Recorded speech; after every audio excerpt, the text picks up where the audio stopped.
हाँ, तो आज हम स्टार्ट कर रहे हैं अगेन प्रेसिडेंट वाला ही टॉपिक। कुछ इंपॉर्टेंट चीज़ें हैं जो आपको पता होनी चाहिए with respect to article number 52, जिसमें बोला था कि there shall be president of India.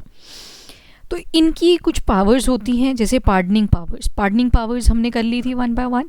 एक तो कंप्लीट पार्डन होता है जिसमें पूरी ही माफ़ी मिल जाती है जो भी कन्विक्ट या फिर ऑफेंडर था।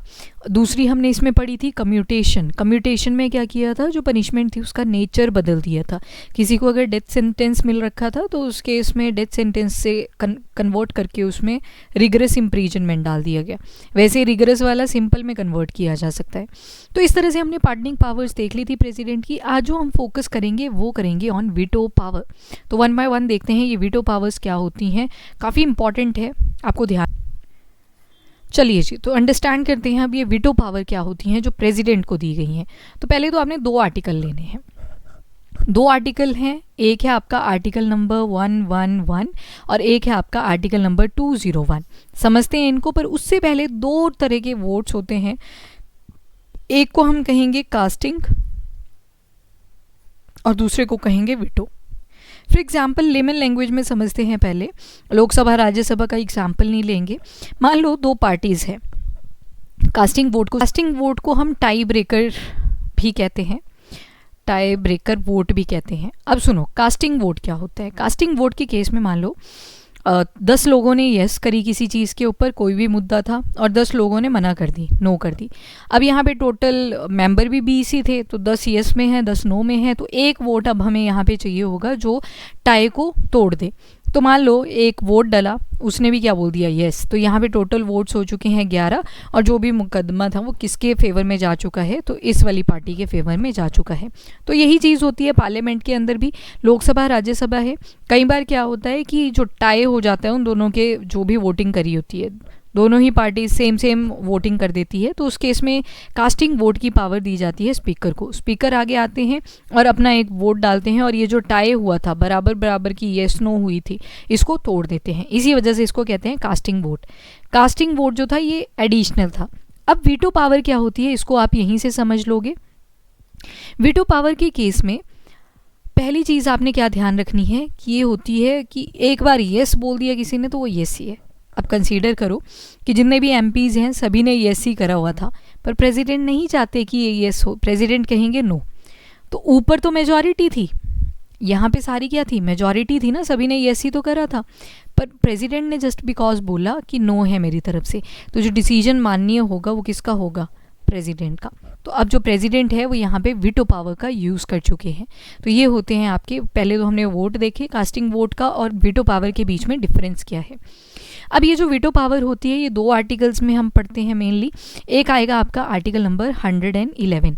आर्टिकल 111 कहता है कि अगर प्रेसिडेंट को वीटो पावर यूज़ करनी है किसके ऊपर, पार्लियामेंट के ऊपर, तो उस केस में आर्टिकल नंबर 111 के अंदर प्रोविजन दे रखे हैं।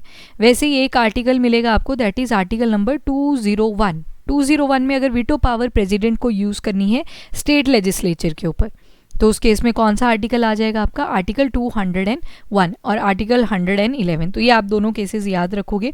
अब चलते हैं टुवर्ड कितने टाइप्स की वीटो पावर होती है, तो वो भी इंपॉर्टेंट होता है अपने लिए जानना। तो टोटल जो टाइप्स हैं वीटो पावर की, तो वो हैं 4, 1, 2, 3 और 4। इन चारों में से सिर्फ 3 वीटो पावर्स इंडिया के अंदर हैं। तो पहले तो आपको पता होना चाहिए कौन कौन सी हैं। एक होती है सस्पेंसिव वीटो, सस्पेंसिव के बाद आती है एब्सोल्यूट वीटो, एब्सोल्यूट के बाद है क्वालिफाइड वीटो, और फोर्थ वन आ जाती है पॉकेट वीटो। ठीक है, suspensive veto, absolute veto, qualified veto, pocket veto. इसमें से कौन सी वीटो इंडिया के अंदर नहीं है, तो वो है क्वालिफाइड वाली। समझेंगे तो हम सारे ही, पर इंडिया के अंदर क्वालिफाइड वीटो नहीं है। पर यस, अमेरिकन कॉन्स्टिट्यूशन अगर देखते हो आप, तो वहाँ पे आपको क्वालिफाइड वीटो मिल जाती है। अमेरिका के अंदर ये चीज़ अलाउड है। वहीं पे अगर पॉकेट वीटो की बात करूँ, तो पॉकेट वीटो इंडिया के अंदर है, पर अमेरिकन कॉन्स्टिट्यूशन के अंदर इसका नहीं है प्रोविजन। तो ध्यान रखिएगा इंडिया के अंदर कौन कौन सी वीटोज़ हैं। तो एक है सस्पेंसिव, दूसरी है एब्सोल्यूट, और तीसरी है that is pocket veto. SAP से इसको आप याद रख सकते हो। ऐसी वीटोज़ जो कहाँ पे मिलेंगी आपको, इंडिया के अंदर मिलेंगी। अब वन बाय वन अंडरस्टैंड करते हैं कि कौन सी वीटो का क्या। पहले क्या होता है, जब भी कोई लॉ पास होना होता है तो उसके ऊपर एक ड्राफ्ट बनता है, एक पेज होता है जिसके ऊपर पूरे प्रोविजन लिखे होते हैं किसी भी पर्टिकुलर लॉ से रिलेटेड, और लास्ट में लोकसभा और राज्यसभा उनको चेक करते हैं। अब यहाँ पे हम पूरा भी ड्राफ्ट पे नहीं जाएंगे, जब बिल्स पढ़ेंगे तो उस टाइम पे देखेंगे इनको। अब हुआ क्या, पार्लियामेंट के अंदर चलते हैं। हमने 3 पार्ट्स पढ़े थे, एक था लोकसभा, दूसरी थी राज्यसभा और तीसरे होते हैं प्रेसिडेंट। मान लो कोई बिल है वो लोकसभा और राज्यसभा से पास हो जाता है, जो बिल है वो यहाँ पे पास हो चुका है, अब जाएगा वो प्रेसिडेंट के पास। प्रेसिडेंट उस बिल को पढ़ेंगे, ठीक है, जो बिल कहाँ से आया था, लोकसभा और राज्यसभा से पास होके आया था। अब प्रेसिडेंट उसके बारे में पढ़ेंगे, प्रेसिडेंट को वो अगर ठीक नहीं लगा तो वो क्या करेंगे, वो दोबारा से वापस भेज देंगे उनको लोकसभा और राज्यसभा के पास, और बोलेंगे कि इसके ऊपर दोबारा से विचार करो, मुझे ये ठीक नहीं लगा, और उसके लिए वर्ड आता है रिकंसिडरेशन। तो प्रेसिडेंट ने यहाँ पे क्या किया, बिल को रिटर्न कर दिया। तो ये जो रिटर्न करा, ये क्यों करा, ताकि ये जो लोकसभा और राज्यसभा है ये दोबारा से इस बिल को एनालाइज करें और इसमें चेंजेस करें। पर लोकसभा और राज्यसभा के पास एक ऑप्शन होती है कि वो चेंज करना चाहते हैं या नहीं करना चाहते हैं। तो चेंज यानी कि अमेंडमेंट हो भी सकती है और नहीं भी हो सकती है। तो विद और विदाउट अमेंडमेंट कई बार ये दोबारा से बिल को पास करेंगे और किसके पास भेज देंगे, प्रेसिडेंट के पास भेज देंगे। पर इस बार जब दोबारा से ये बिल पास हुआ और किसके पास भेज दिया, प्रेसिडेंट के पास भेज दिया, तो इस केस में अब प्रेसिडेंट जो है वो दोबारा से रिकंसिडरेशन के लिए इस बिल को नहीं भेज सकते। अब जो है प्रेसिडेंट को साइन करने ही पड़ेंगे इस केस में। तो that type of veto is known as suspensive veto, जिसमें सिर्फ बिल को एक ही बार आप पीछे भेज सकते थे रिकंसिडरेशन करने के लिए। तो उसी विटो को हम क्या कहते हैं, सस्पेंसिव विटो। पर 2 एक्सेप्शनल केसेस भी हैं जिसमें आप इन सस्पेंसिव विटो का यूज़ नहीं कर सकते। तो 2 एक्सेप्शंस कौन कौन सी है। नंबर 1, जब बात हो रही होगी मनी बिल की, अभी इसको हम देखेंगे आर्टिकल 109 और 110 के पास आएगा पूरा बिल, फाइनेंशियल बिल वगैरह सब स्टडी करेंगे। पर याद रखना यहाँ पे सिर्फ मैंने क्या बोला, जब मनी बिल पास होता है तो उस केस में सस्पेंसिव विटो प्रेसिडेंट यूज़ नहीं कर सकते। तो 2 केसेस हैं। और दूसरा होगा जब कॉन्स्टिट्यूशनल अमेंडमेंट बिल होगा, कॉन्स्टिट्यूशन के किसी प्रोविजन के अंदर कोई अमेंडमेंट करी जा रही होगी तो उस बिल को दोबारा से रिटर्न नहीं किया जा सकता। और ये चीज़ बोली गई थी 24th constitutional amendment act of 1971 के अंदर। तो ये जो स्टेटमेंट है ना कि कॉन्स्टिट्यूशनल अमेंडमेंट बिल, लिख देती हूँ मैं यहाँ पे आपके लिए, कॉन्स्टिट्यूशनल अमेंडमेंट बिल के ऊपर जब काम चल रहा होता है तो उस केस में भी प्रेसिडेंट सस्पेंसिव विटो का यूज़ नहीं कर सकते। और कौन सी अमेंडमेंट बुक बोला गया था ये, तो 24th constitutional amendment act of 1971। तो दिस इज आवर सस्पेंसिव विटो। अब चलते हैं नेक्स्ट विटो। और भी विटोज है ना, तो सारी तो पढ़नी पड़ेंगी एक बार।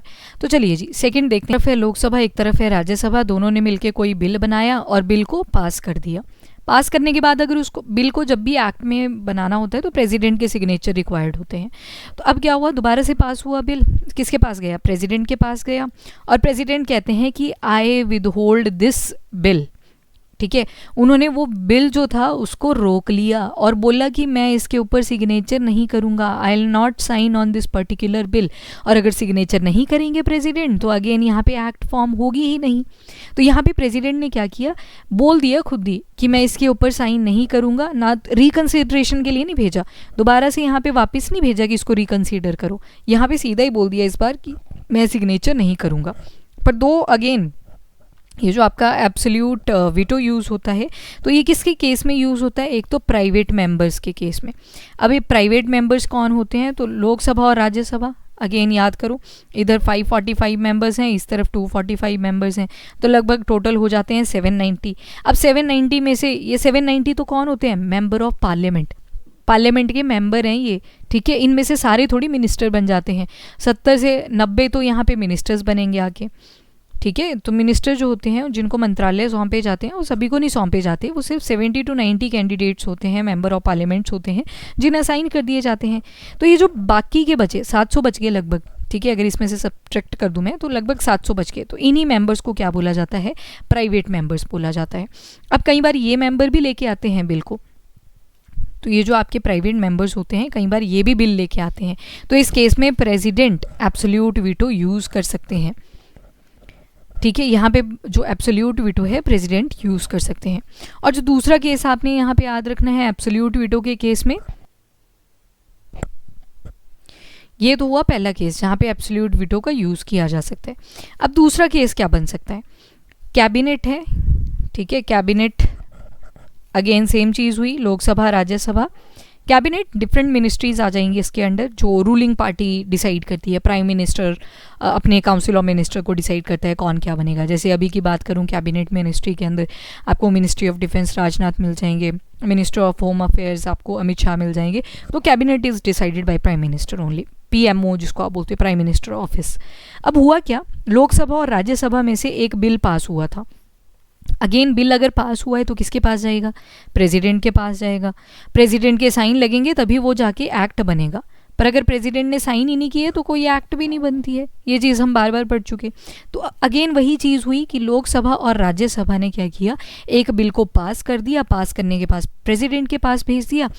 अभी प्रेसिडेंट ने सिग्नेचर नहीं करे थे, साइन यहाँ पे नहीं करे थे उस बिल के ऊपर एक्ट बनाने में, और उसी से पहले ये जो गवर्नमेंट थी यहाँ पे, ये जो कैबिनेट था, ये डिसॉल्व हो जाता है। और डिसॉल्व मतलब अब फंक्शनिंग में नहीं रहा, वो उनके बीच में ट्रस्ट नहीं बचा, तो इस वजह से डिसॉल्व कर गया। और डिसॉल्व कर गया तो नया कैबिनेट यहाँ पे बनेगा, नए कैबिनेट की फॉर्मेशन होगी।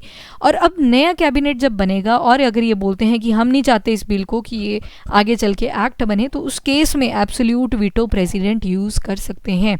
जब नया कैबिनेट आएगा और उन्होंने मना कर दी कि ये जो बिल पास पिछले कैबिनेट ने करा था इसका एक्ट ना बने, तो प्रेसिडेंट उस केस में एब्सोल्यूट वीटो का यूज़ कर सकते हैं। तो दो ऐसे केसेस होते हैं जब एब्सोल्यूट वीटो का यूज़ किया जाता है।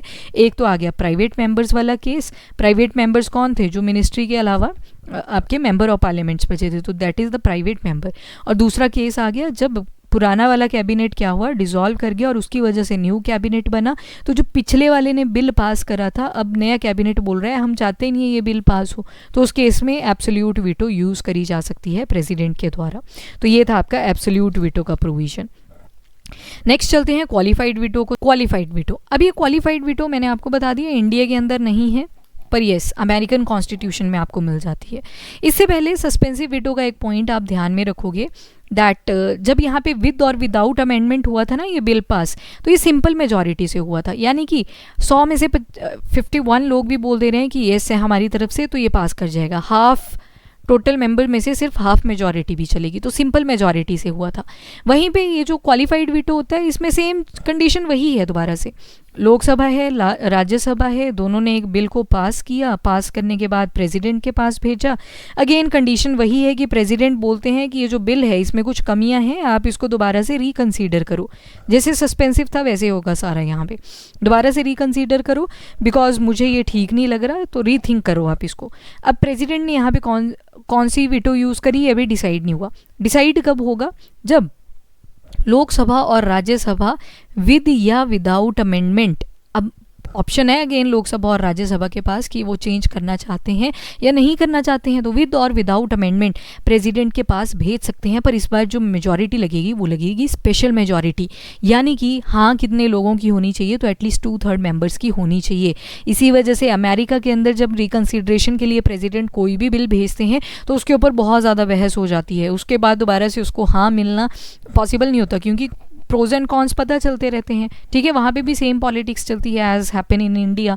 तो क्वालिफाइड वीटो के केस में स्पेशल मेजॉरिटी लगेगी, पर वहीं पे सस्पेंसिव वीटो में हमने देखा सिंपल मेजॉरिटी लगेगी, यानी कि आधे मेंबर भी येस कर दे रहे हैं तो चल जाएगा काम। तो that is the qualified veto. और ये आप एक और वीटो जिसको हम कहते हैं पॉकेट वीटो। पॉकेट वीटो का मतलब है जेवी वीटो। ठीक है, जेब से याद रखो इसको। अब यहाँ पे क्या हुआ, सेम चीज़ होगी दोबारा से। लोकसभा है एक तरफ, राज्यसभा है, एक बिल था इन्होंने पास कर दिया, पास करने के बाद प्रेसिडेंट के पास भेजा ताकि वो सिग्नेचर करें और इसको एक्ट में कन्वर्ट कर दें। पर इतना ईजी नहीं होता। प्रेसिडेंट बोले कि पिछली बार मैंने सस्पेंसिव वीटो यूज़ करी ताकि ये इम्प्रूव कर सकें इस चीज़ को, पर इन्होंने इम्प्रूव नहीं करी, दोबारा से बिना किसी अमेंडमेंट के दे दी, और उस केस में फिर प्रेसिडेंट दोबारा से बाध्य थे कि साइन करने ही पड़ेंगे। सेम आपका यहाँ पे क्वालिफाइड वीटो में रहते हैं, पर मेजॉरिटी का डिफरेंस आ जाता है। स्पेशल मेजॉरिटी रिक्वायर्ड होती है, 2/3 मेंबर्स की येस चाहिए होती है। अब क्या हुआ, पॉकेट वीटो के केस में ना तो प्रेसिडेंट ने इस बिल के ऊपर हाँ करी, येस भी नहीं करी, नो भी नहीं करी, और क्या किया, वो जो बिल था उसके ऊपर बिल्कुल चुप रहे और अपनी जेब के अंदर वो रख लिया। अब टाइम नहीं वो बताते यहाँ पे कि कितने टाइम पीरियड के लिए मैं इसको, ठीक है, तो that is the pocket veto. ये पॉकेट वीटो की पावर होती है। इसके अलावा ये चीज़ें आपने ध्यान में रखनी है। और ये जो पॉकेट वीटो है ये यूज़ भी हुई है, तीन बार हुई है, आई थिंक 2-3 बार हुई है, जिसमें से सबसे पॉपुलर जेल सिंह प्रेसिडेंट जेल सिंह ने ये यूज़ करी थी अगेंस्ट जो पोस्ट ऑफिस से रिलेटेड अमेंडमेंट्स आई थी। पोस्ट ऑफिस वाला एक केस हुआ था, उसके अगेंस्ट ये पॉकेट वीटो का यूज़ करा गया था। और उसी तरह से अगर एब्सोल्यूट वीटो की बात करें तो एब्सोल्यूट वीटो भी यूज़ हुई है, और एब्सोल्यूट वीटो हुई थी आपके 1954 के अंदर यूज़, डॉक्टर राजेंद्र प्रसाद के द्वारा ये करी गई थी, डॉक्टर राजेंद्र प्रसाद। इसके अलावा एक और प्रेसिडेंट हुआ करते थे, that is president R Venkataraman. तो इन्होंने भी विदहेल्ड करा था एक bill as per the absolute veto. तो ये कुछ इंपॉर्टेंट वीटोज़ हमने पढ़ ली और आपके पेपर के लिए काफ़ी इंपॉर्टेंट है, इनको ध्यान रखिएगा। सो अभी के लिए इतना ही। वीटो पावर्स अपनी कंप्लीट हैं, बाकी के हम देखेंगे जो भी प्रोविजंस हैं यूनियन से related in the next video.